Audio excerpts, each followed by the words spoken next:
শুভ সকাল বন্ধুরা। তো ঘুম থেকে উঠেই ঠাকুর ঘরের দরজাটাকে খুললাম, আর ঘরের সাথেই দেখো এখানে বারান্দার সাথে মরিচের গাছ, কাঁচা মরিচের গাছ। দেখো কি সুন্দর ফুল ফুটেছে, মরিচ কয়েকটা গাছের মধ্যে ধরেছে। আর এখানে দেখো নীলকণ্ঠ ফুলের গাছ। আর এখানে দেখো এটা আমি ঠিক নাম জানি না, কি সুন্দর দেখো গাছে ফুল ধরে আছে। আর এখানে দেখো ভেন্ডি। তো দেখো আর একটা মরিচের গাছ এখানে আছে, আরও আছে। তো দেখো এখানে আমি আনারস খেয়ে গাছ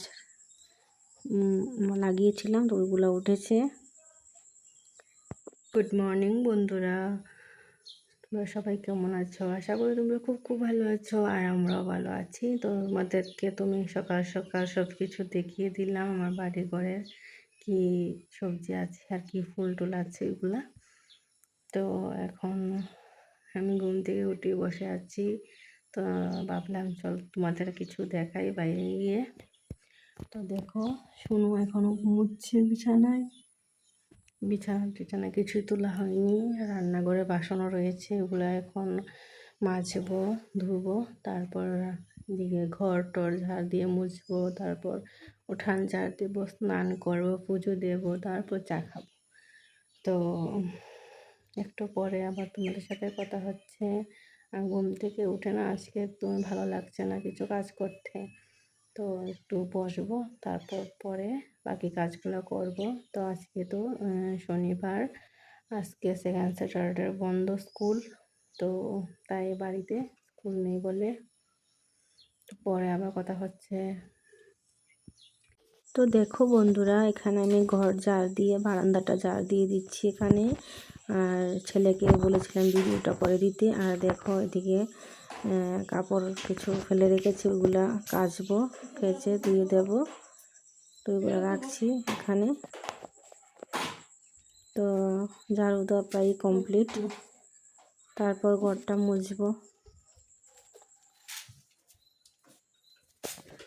তো দেখো বন্ধুরা, দেখো আমি বিছানা একদম গুছিয়ে নিয়েছি, সোফা টোফা একদম সব কিছু ঠিকঠাক। তো দিকে শুনো ঘুম থেকে উঠে আমাকে একটু ভিডিও করে দিল বাইরে ঝাড় দেওয়ার সময়।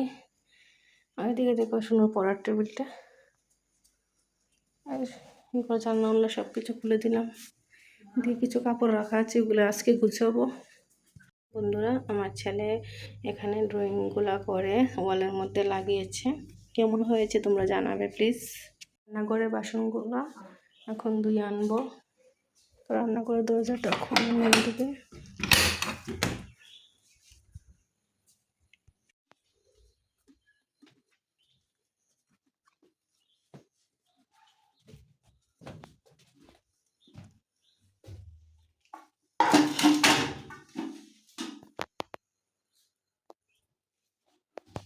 আর রাতের আশেপাশে যেগুলো বাসনপত্র ছিল এগুলো বাইরে বাথরুমের মধ্যে রেখে দিলাম। আর এদিকে দেখো চুলাটা আমি ভালোভাবে মুছে নিচ্ছি। তো চুলাটা মুছার পর আমি রান্নাঘরটাকেও মুছে ফেলবো ভালো করে। দেখো বন্ধুরা, রাতের যা আশেপাশে বাসন ছিল ওইগুলো সব কিছু ধুয়ে নিয়ে এসেছি। আর এদিকে চুলাগুলো আগেই মুছে নিয়েছি। আর এদিকে দেখো ফ্রিজের মধ্যে সব বোতলগুলো জল ভরিয়ে রেখে দিলাম। বালতির মধ্যে জল নিলাম, এখন ঘর মুছবো, তারপর স্নান করব। এখন আমার স্নান কমপ্লিট করে তারপর চলে এলাম ঠাকুর ঘরে, ঠাকুর পূজা দিয়ে দিকে যাব রান্নাঘরে। তো দেখো এখানে আমি পূজাটা দিয়ে দিচ্ছি। আর সকাল সকালই প্রায় আমি সকালবেলায় পূজাটা দিই। স্নান করার পর সকাল তো আমাদের স্নান হয়ে যায়, তো সকালে আমি পূজাটা দিয়ে দিই। আর এখানে আমার ছেলে আমাকে পিছন দিকে দেখো ভিডিও করে দিচ্ছে। তো এদিকে এখন আমি পূজাটা দিয়ে দেব।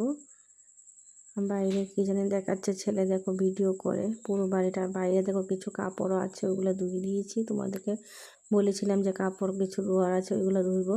তো ছেলে দিকে ঝুম করে দেখাচ্ছে, দেখো।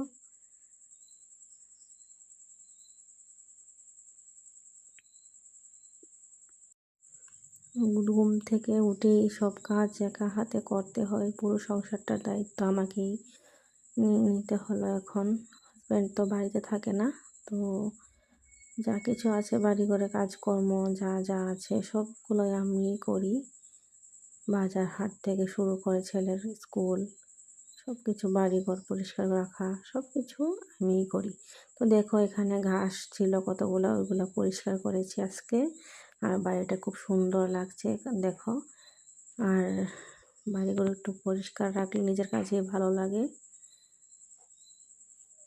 তো দেখো আমাদের বাউন্ডারি বেড়া দেওয়া হয়নি এখনো, তো হবে আস্তে আস্তে আস্তে।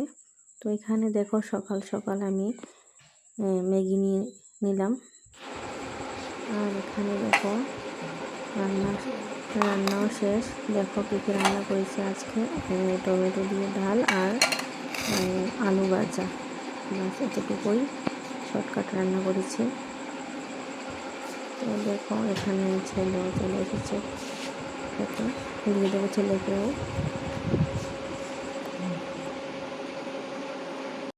আর এখানে দেখো সন্ধ্যা হয়ে গেছে আর আমরা চলে যাচ্ছি ঠাকুরের আশ্রমে। আজকে ঠাকুরের আশ্রমে ওদের আসবে, কালকে উৎসব হবে। তো এখানে দেখো সবজি কাটা হচ্ছে, আমরা কেটেছি। তো দেখো মন্দিরে সব কিছু রেডি করছে, এখন যাবে জল ভরতে, কালকে ঠাকুরের উৎসব। তাই সবাই দেখো লাল পাড়ের সাদা শাড়ি সবাই পরে আছে। আর ছেলে যারা দাদা তারা আছে,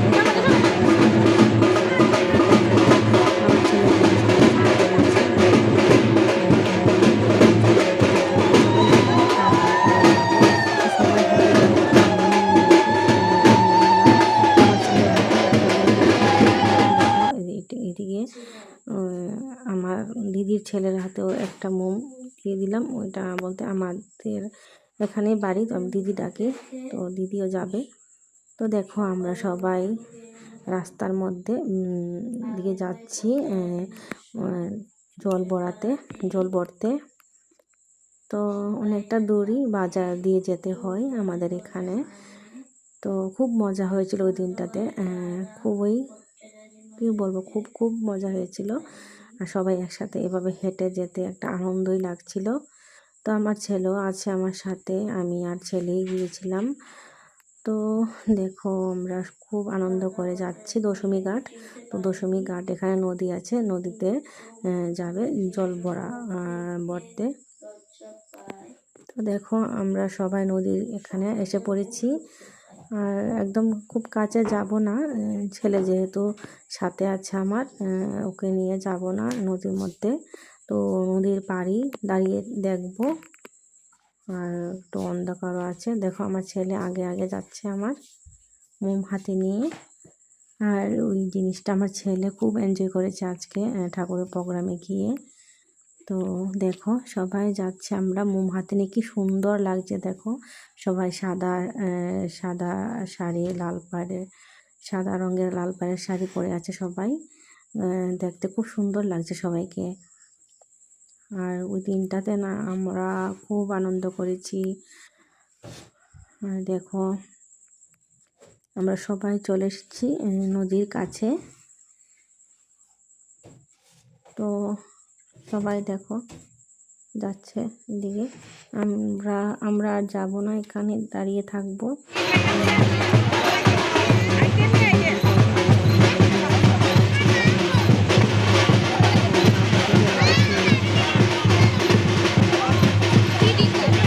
দেখো বন্ধুরা জল ভরা হয়ে গেছে, আমরা সবাই দেখো চলে যাচ্ছে আবার মন্দিরের উদ্দেশ্যে। তো এখানে দেখো বন্ধুরা বাজনা বাজছিল, এদিকে মায়েরা দামাইল দিচ্ছে দেখো। তো এখানে কয়েকজন মিলে গান গাইছিল। আর আমি সাউন্ডটা তোমাদের সাথে শেয়ার করতে পারিনি, কেননা কি কপিরাইট ক্লেম চলে আসতে পারে। গুড মর্নিং বন্ধুরা, আজকে হলো সানডে। তো ঘুম থেকে উঠে আজকে উঠতে উঠতে দেরি হয়ে গেছে, কালকে রাতে যে গিয়েছিলাম ঠাকুরের প্রোগ্রামে। তো বাড়িতে আসতে আসতে প্রায় 10টা বেজে গেছিলো। আর ঘুম থেকে সকালবেলা উঠতে দেরি হয়ে গেছে, কারণ কালকে অনেকটা দূর হাঁটা হয়েছে। তো অনেকটা পরিশ্রম হয়েছে আর পায়ে ব্যথাও করছিল টুকটাক ওই নিয়ে, আর সকাল দিয়ে ঘুম থেকে উঠতে পারিনি, একটু দেরিতে উঠেছি আজকে। তো রাতে তো বাসন ছিল না, আশ্রমে খেয়ে এসেছি প্রসাদ। আর ঘুম থেকে উঠলাম, উঠে এখনও স্নান করিনি, ভাত বসিয়ে দিলাম আর চা খেয়েছি এখন। আর স্টিউতি করে চাটা খেয়েছি, আর স্নান করিনি। আর স্নান করি না কারণ হলো এদিকে মোটরটা নষ্ট হয়ে গেছে, আমাদের জলের মোটরটা। তো এখন মিস্ত্রিকে ফোন করেছি একজনকে, যে আসতে এসে ঠিক করতে। তো এখন বাটটা নামিয়ে তারপর ঘরটা মুছবো, তারপর স্নান করব। স্নান করে খেয়ে স্নান করব, পূজা দেব, তারপর ভাত অল্প খেয়ে তারপর যাব আবার আশ্রমে। যদি অল্প জল আছে ওইটা দিয়ে স্নান করে নেব। আর কি আর বলবো, যদি মিস্ত্রি না আসে ঠিক করার জন্য মোটরটা, আর তাহলে না হলে তো জল না খেয়ে মরতে হবে, কেননা কি অন্যথা কোনো জল তোলার মতো ব্যবস্থা নাই। কি আর বলবো বলো, আর একা আর কি করবো, হাজব্যান্ডও বাড়িতে নাই। হাজব্যান্ড এখন ছেলে দেখো এদিকে পড়াশোনা বই টই রেখে এখানে এসে দেখো বসে আছে, আমার কথা শুনছে। তো এখন কী আর করবো, ভাতটা নামাবো, সিদ্ধ ভাত করেছি। গাছ থেকে কয়েকটা ভেন্ডি এনেছি পেরে, এগুলো সিদ্ধ করব। এর সাথে আলু দিয়েছি সিদ্ধ হওয়ার জন্য। এদিকে ভেন্ডির এনেছি গাছ থেকে পেরে, এগুলো এখন সিদ্ধ করব। আর বেশি কিছু রান্না করব না, এখন জলও নেই, কী করবো। বন্ধুরা, আজকে শনি রবি দুদিনের ব্লগ একসাথে শেয়ার করেছি, অবশ্যই তোমরা দেখবে। কাপড় রেখেছিলাম, কাপড়গুলো ধুতে পারলাম না, জল ছাড়া কীভাবে দেবো। তো এখন রান্নাটা করে ভাতটা নামিয়ে তারপর ঘরটা মুছে স্নান করব, স্নান করে পুজো দেবো। আর দেখো এখানে যে একটা বন্ধুরা কাপড় ছিল একটা রশির মধ্যে, তো রশিটা দেখো আমি টাইট করে এদিকে আরও উপরে বেঁধেছি। আর এটার মধ্যে যা কাপড় ছিল এগুলো আলনার মধ্যে রেখেছি। আর এটা বেঁধেছি কারণ বৃষ্টি, আমাদের এখানে অনেক দিন বৃষ্টি হচ্ছিলো কয়েকদিন আগে। তো রৌদ্র একদমই দিচ্ছিল না, বৃষ্টির জন্য কাপড় টাপড় ভিজা কাপড় মেলার জন্য এটা এখানে বাঁধা হয়েছিল, আমি বেঁধেছিলাম। অনেক কাপড় টাপড় শুকিয়েছে এটার মধ্যে দিয়ে, ফ্যান চালিয়ে দিয়েছিলাম। তো বাস এইদিকে রুমটা দেখো আমি এখনও বন্ধ এদিকে। তো অবশেষে সব কাজকর্ম সেরে চলে এলাম ঠাকুরের আশ্রমে উৎসবের মধ্যে। তো আজকের মতন ভিডিওটা এখানে এন্ড করছি। সবাই ভালো থেকো, সুস্থ থেকো।